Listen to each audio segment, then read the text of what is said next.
사랑합니다. 축복합니다. 오늘도 주님이 주신 귀한 날 참된 평강이 넘치시기를 간절히 소망합니다. 먼저 하나님 앞에 찬양으로 영광 올려드립니다. 찬송가 425장 주님의 뜻을 이루소서.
오늘 허락하신 말씀은 갈라디아서 5장 22절 23절입니다. 오직 성령의 열매는 사랑과 희락과 화평과 오래 참음과 자비와 양선과 충성과 온유와 절제니 이 같은 것을 금지할 법이 없느니라. 또 한 구절 보겠습니다. 잠언 25장 28절입니다. 자기의 마음을 제어하지 아니하는 자는 성읍이 무너지고 성벽이 없는 것과 같으니라. 우리는 지금까지 성령의 9가지 열매를 함께 나눴습니다. 사랑과 희락과 화평, 오래 참음과 자비와 양선, 충성과 온유와 절제. 이 성령님의 역사심 가운데 우리가 성령의 열매, 사랑으로 시작해서 절제로 마치죠. 왜 사랑으로 시작할까요? 사랑이요, 모든 열매의 뿌리이기 때문입니다. 사랑이 있어야 오래 참을 수 있고요. 사랑이 있어야 자비를 베풀고 사랑이 있어야 충성을 하더라고요. 그렇다면 왜 절제가 마지막에 나올까요? 절제가 다른 모든 열매를 지켜주기 때문입니다. 사랑도 절제가 없으면 집착이 될 수 있고, 충성도 절제가 없으면 다른 사람을 정죄하는 열심이 될 수 있습니다. 말로 위로한다고 하면서 너무 많은 말을 하면 오히려 상대방에게 상처를 줄 수 있죠. 사랑은 열매의 뿌리이고 절제는 그 열매를 지키는 울타리입니다. 이 갈라디아서 5장 22절 23절 다시 한번 읽어보겠습니다. 오직 성령의 열매는 사랑과 희락과 화평과 오래 참음과 자비와 양선과 충성과 온유와 절제니. 여러분, 절제는 영어 성경에 셀프 컨트롤이라고 번역합니다. 그래서 우리는 절제를 내가 나를 통제하는 것이라고 생각하기 쉽죠. 그래서 내가 참아야지. 내가 마음을 강하게 먹어야지. 이번엔 반드시 이겨내야지. 물론 의지와 결단도 필요합니다. 그러나 성경이 말하고 있는 절제는 단순한 자기 통제가 아니에요. 절제가 성령님의 열매라고 하는 사실이 중요합니다. 절제는 내가 강해져서 만들어내는 성취가 아니라 성령님께서 나를 다스리실 때 나타나는 열매입니다. 우리는 무엇이 옳고 그른지 몰라서 넘어지는 것이 아닙니다. 화를 내면 안 된다는 것을 알면서도 화를 냈죠. 그 말을 하면 상처를 준다는 것을 알면서도 말합니다. 그만 먹어야 한다라고 하는 것을 알면서도 계속 먹고요. 이제 휴대전화를 내려놔야 한다는 것을 알면서도 계속 들여다봅니다. 문제는 지식의 부족보다 다스리심의 부족, 다스림의 문제라는 거예요. 내 마음의 운전석에 누가 앉아 있느냐라고 하는 것입니다. 성경에서 이 자신을 절제하지 못했던 대표적인 사람이 누굽니까? 사울 왕을 꼽을 수 있습니다. 사울은 다윗을 죽이려고 했어요. 아들 요나단이 간절히 만류하자 사울은 이렇게 약속을 합니다. 그가 죽임을 당하지 아니하리라. 그런데 얼마 지나지 않아가지고 사울은 다시 다윗을 향하여 창을 던집니다. 결심은 했지만 마음속의 질투와 두려움을 다스리지 못했습니다. 우리도 그렇지 않습니까? 다시는 그렇게 말하지 않겠습니다. 다시는 화내지 않겠습니다. 이제는 비교하지 않겠습니다. 그러나 비슷한 상황이 찾아오면 또다시 같은 반응을 보입니다.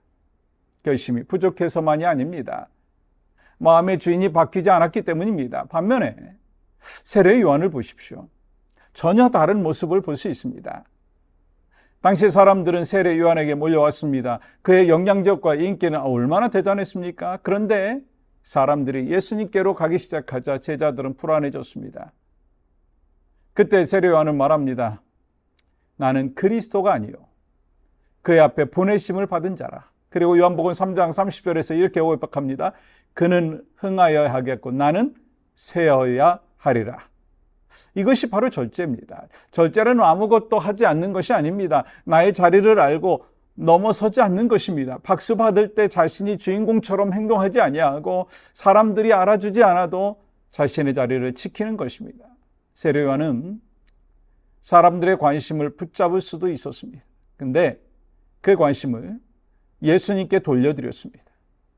자신을 드러낼 그러한 기회가 있었지만 예수님을 드러냈습니다. 참된 절제는 나를 작게 만드는 것이 아니라 예수님을 크게 드러내는 것입니다. 자동차에 가속 페달만 있고 브레이크가 없다면 어떻게 되겠습니까? 빠르게 달릴 수는 있지만 목적지까지 안전하게 도착할 수는 없습니다. 결국 자동차는요, 교통수단이 아니라 오염한 흉기가 되고 만다는 것입니다.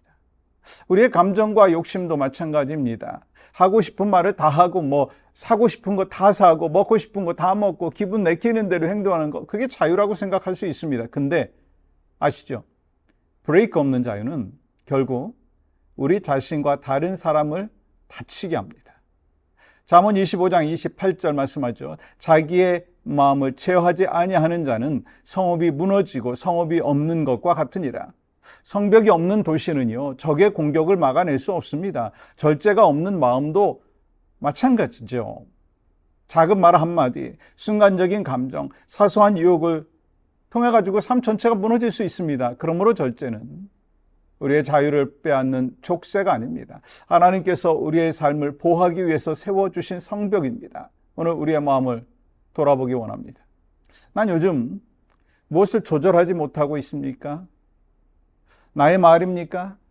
감정입니까? 소비입니까? 음식입니까? 휴대전화입니까? 인정받고 싶은 욕망입니까? 그것을 자신의 의지만으로 해결하려고 하지 마십시오. 성령님께 정직하게 고백하십시오. 성령님, 제가 제 마음의 주인처럼 살아왔습니다. 이제 제 생각과 감정과 말을 다스려 주십시오. 화가 날 때 멈추게 하시고 말하기 전에 기도하게 하시고 제 욕망보다 주님의 뜻을 먼저 선택하게 하여 주시옵소서. 절제는 이를 악물고 버티는 것이 아니에요. 내 삶의 주도권을 성령님께 맡기는 것입니다. 내가 나를 다스리는 셀프 컨트롤을 넘어서 주님께서 나를 다스리시는 Christ controlled life, 성령님의 다스리심을 받는 삶이 되어야 한다는 것입니다. 사랑하는 여러분, 오늘도 내 마음의 운전석에 예수님을 모시기를 원합니다. 내 마음의 운전석을 예수님께 내어드리기를 원합니다. 성령님께서 우리를 다스리실 때 우리의 감정과 말과 행동을 통해서 절제의 아름다운 열매가 여러분과 저의 삶 가운데 맺혀지기를 주님의 이름으로 간절히 축복합니다. 함께 기도할 때 성령님께서 나의 생각과 감정과 말과 욕망을 다스리셔서 충동이 아니라 말씀을 따라 살게 하여 주시옵소서. 인정받고 싶은 마음과 욕심의 그 육체의 욕심을 내려놓고 세례 요한처럼 자신의 자리를 지키며 예수님을 드러내게 하여 주시옵소서. 하나님 감사합니다. 오늘 또 살아서 역사하시는 신실하신 하나님 만나는 우리 모두가 되어질 수 있도록, 그래서 참된 성령의 열매를 맺는 크리스천, 또 열매 속에서 참된 절제의 삶이 우리의 삶 가운데 나타날 수 있도록 인도하여 주시옵소서. 예수님의 이름으로 기도합니다. 아멘.